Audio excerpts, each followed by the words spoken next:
હોલિડેઝના result આવ્યા અને હવે આપણે તેમની સાથે આપણા મેનેજમેન્ટ આપણી સાથે જોડાઈ ગયા છે કે Mahindra holidays and resort India લિમિટેડના મેનેજિંગ ડાયરેક્ટર અને chief executive officer Manoj Bhatt अपने साथ जुड़ा गया है। Good morning sir. नंबर्स के फ्रंट पर अगर मैं नज़र कर रही हूँ तो कहीं ना कहीं इस बार मुनाफे के नंबर्स पे थोड़े हमें डिक्लाइन तरफ नंबर्स देखने मिले हैं, पर तो ओवरऑल नंबर ठीक ठाक है। तो सर सबसे पहला क्वेश्चन मेरा आपसे यही रहेगा कि ये जो कंसर्न मुनाफे में जो डिक्लाइन नंबर्स आए हैं उसका मेन रीज़न क्या है, या तो ये जो गिरावट आई है उसे किस तरह से आप आने वाले वक्त में उसे रिकवरी आप देख रहे हैं इसमें? तो पहले तो थैंक यू मुझे शो में बुलाने के लिए। तो अगर ये क्वार्टर का देखा जाए तो दो कॉस्ट है जो मैं बताना चाहता हूँ जो वन टाइम है। एक तो जो नया लेबर कोड आया है उसके वजह से हमने वन टाइम प्रोविजंस लिए हैं, मतलब वो एक बार हमने कैचअप कॉस्ट किया है, तो वही अब अप्रोक्सीमेटली 11 करोड़ है। तो अगर मैं इंडिया बिजनेस देखूं जो स्टैंड अलोन बिजनेस है, अगर आप उसको एडजस्ट करोगे तो प्रॉफिट्स एक्चुअली कुछ 17% के आसपास ग्रो हो गई है। So that is one reason. The other reason consolidated level पे अगर आप देखो तो और एक हमें फॉरेक्स लॉस आया है बिकॉज हमारा यूरोपियन बिजनेस है जिसका इम्पैक्ट है अबाउट करीब 6 करोड़।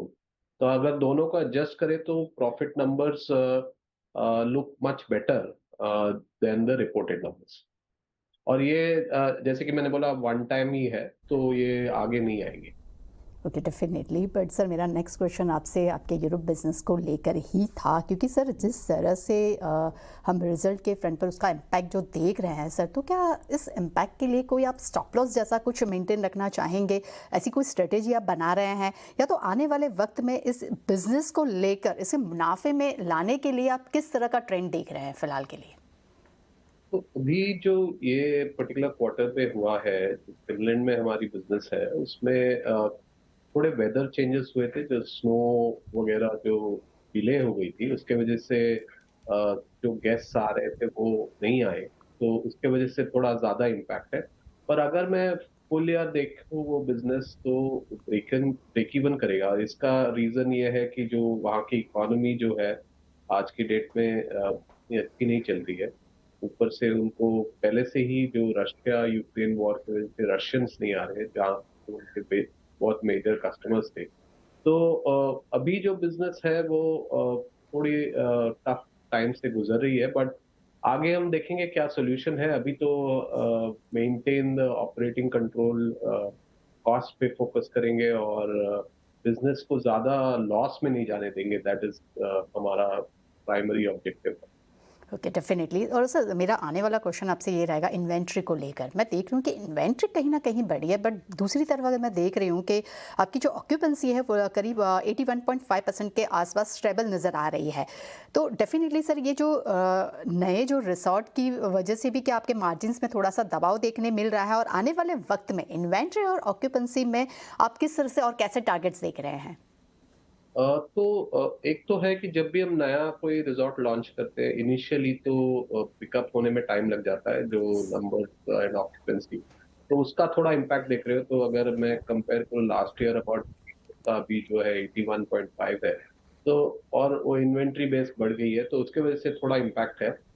बट मुझे लगता है हमने देखा है कि अबाउट जब भी हम रिजॉर्ट लॉन्च करते हैं विद इन 6 मंथ्स, 6 महीने के अंदर ऑक्यूपेंसी और प्रॉफिट्स दोनों इम्प्रूव होने लगते हैं, बिकॉज सबको पता चलता है नया रिजॉर्ट आया है एंड देन उससे ऑक्यूपेंसी बढ़ती है।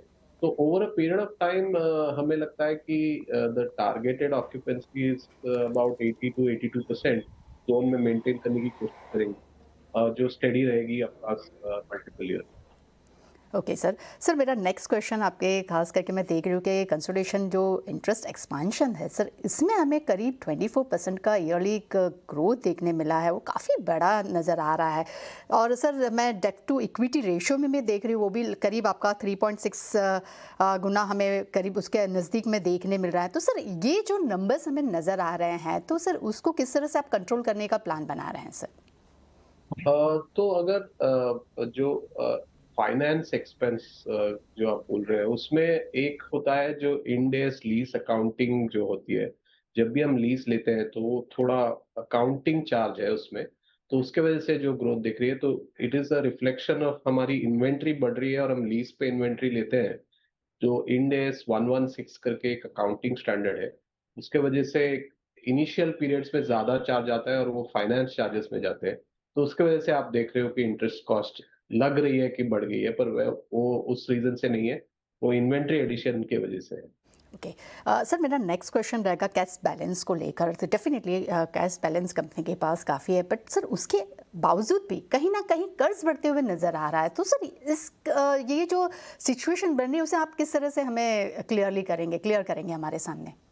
तो एक तो है कि हमारी जो ओवरसीज कंपनी का डेट जो है वो यूरो में डिनोमिनेटेड है, तो उसके वजह से जब यूरो मूवमेंट होती है तो उसके वजह से ऑटोमेटिकली जो डेट है वो नए रेट पे आ जाता है, और जब रूपी पे कन्वर्ट करते हो तो ज्यादा लगता है। तो that is the main reason for the date in, पर अदरवाइज डेट ज्यादा बड़ी नहीं। ओके। और सर मेरा नेक्स्ट क्वेश्चन रहेगा, सर डेफिनेटली कंपटीशन हर जगह है, हर सेक्टर में होती है, आपके सेक्टर्स में भी काफ़ी बड़ी कंपटीशन है सर। तो सर आने वाले वक्त में क्या आप नए कोई मेंबरशिप में जो प्रोडक्ट्स है उसमें कुछ चेंजेस लाना चाहते हैं, या तो क्या आप उसे कीस्टोन तरीके से आप कुछ लॉन्च करने के प्लान्स बना रहे हैं? किस तरह से आप इस कंपटीशन को आप बिट करना चाहेंगे? तो पहले तो हमने एंड ऑफ द क्वार्टर दिसंबर 17 तारीख को हमने कीस्टोन करके नया मेंबरशिप प्लान लॉन्च किया। इसमें काफी नए फीचर्स डाले हैं बेस्ड ऑन जो मेंबर्स चाहते हैं, जो प्रोस्पेक्ट से बात करते हैं। तो उसके वजह से हमने देखा है कि अभी तो ऑलमोस्ट 1 महीना हो गया है वो लॉन्च करके, तो उसमें काफी अच्छा रिस्पांस आया है कि लोगों को पसंद आ गया है प्रोडक्ट, और with in period of 15-20 days जो हम रन रेट देख रहे हैं, जो मार्केट अडॉप्शन देख रहे हैं, कस्टमर फीडबैक देख रहे हैं, काफी अच्छा रहा है। So that is the big change. Much simplified, बहुत सिंपल कर दिया है। हमने जो मेंबर से फीडबैक आई थी कि ब्रेकफास्ट इंक्लूड करना चाहिए, वो भी कर दिया है। फिर हमने एक सर्विस इंट्रोड्यूस किया है कि आपको अपने होम से होम, मतलब आप whether it is transport to the airport, air ticket, experiences booking, और वापस आने की पूरी जर्नी, तो आप फोन कर सकते हैं और कांटेक्ट कर सकते हैं, और उसमें पूरी प्लानिंग कर देंगे आपके हॉलिडे की। वो कॉन्शियस सर्विस भी इंट्रोड्यूस किया है। तो ये सब चेंजेस की वजह से जो अब हमें रिस्पांस मिल रहा है वो काफी पॉजिटिव रिस्पांस है। और इससे हमें लगता है कि it is in line with जो भी कस्टमर्स चाहते हैं और जो मार्केट चाहते हैं। सर डेफिनेटली, बट सर आने वाले वक्त में जैसे सर मैंने पहले ही कहा कि कंपटीशन है, तो उसके हिसाब से हमें एडवर्टाइजिंग और इस पे भी हम काफ़ी खर्च कर रहे हैं। तो सर ओवरऑल आपका कितना परसेंट रेवेन्यू पे आपका खास करके खर्च में इतना रेवेन्यू आपका, रेवेन्यू में से खर्च आपका डिडक्ट हो रहा है, और उसको कंट्रोल करने के लिए आप किस तरह से प्लानिंग्स बना रहे हैं? तो अभी जो है, जैसे कि मैंने बोला कि जैसे अब जो नए प्रोडक्ट हमने इंट्रोड्यूस किए हैं उसकी वजह से हमारी जो ओवरऑल सेल्स प्रोडक्टिविटी जो हम मेजर करते हैं वो हम होप कर रहे हैं कि वो इम्प्रूव हो जाए। उसके वजह से जो बेनिफिट आएगी, जो प्रॉफिट में आएगी, और हमने आपने देखा होगा कि profit growth over the last few quarters compare to previous years is already very high, because हमने ये सब मेजर्स किए हैं और वो कंटिन्यू करेंगे कि फाइंड प्रोडक्टिविटी, और उसकी वजह से हम प्रॉफिट ग्रोथ दिलाएंगे, और at the same time invest करेंगे। आप जैसे कि आपने बोला मार्केटिंग, वो भी इन्वेस्ट करेंगे, एंड अभी भी कर रहे हैं और आगे जाके भी थोड़ा ज्यादा करेंगे, जैसे हम जैसे जैसे नए प्रोडक्ट और नए रिजॉर्ट्स लॉन्च करेंगे।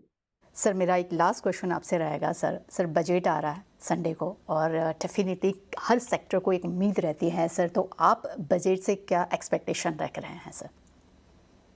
तो बजट जो है, तो गवर्नमेंट ने तो लास्ट ईयर भी काफी कुछ अनाउंसमेंट किए थे अबाउट न्यू डेस्टिनेशंस एक्सेट्रा। तो मेरे हिसाब से बजट में अगर गवर्नमेंट दो तीन चीजें एड्रेस करे कि जो इंफ्रास्ट्रक्चर है, जो लास्ट माइल कनेक्टिविटी है, बिकॉज हाईवेज तो काफी अच्छी प्रोग्रेस हो रही है, but internal roads, how do people access some of these locations, उस पे अगर कुछ इन्वेस्टमेंट किया जाए। दूसरा है कि अगर regulatory approvals across multiple areas, multiple jurisdictions, उसके लिए अगर कोई सिंगल विंडो और नोडल बॉडी किया जाए in cooperation with the state and local governments, that would be really nice, because उससे स्पीड बढ़ जाएगी of building out resorts, because India में तो अभी भी काफी अंडर पेनिट्रेशन है। और जैसे आप कंपेयर करो कोई भी डेवलप्ड नेशन से, हमारी होटल रूम्स पर population 1000 population is very very low. ये सब काफी हेल्प करेगी सेक्टर को। The last one is of course जो जीएसटी चेंजेस है जो इस सेक्टर को किए हैं, उसको भी अगर एक बार रीलुक करे और रैशनलाइज करे, because there are some areas of where the industry might need help. Thank you so much sir हमारे साथ जुड़ने के लिए और सर आने वाले क्वार्टर के लिए भी सर आपको ऑल द बेस्ट।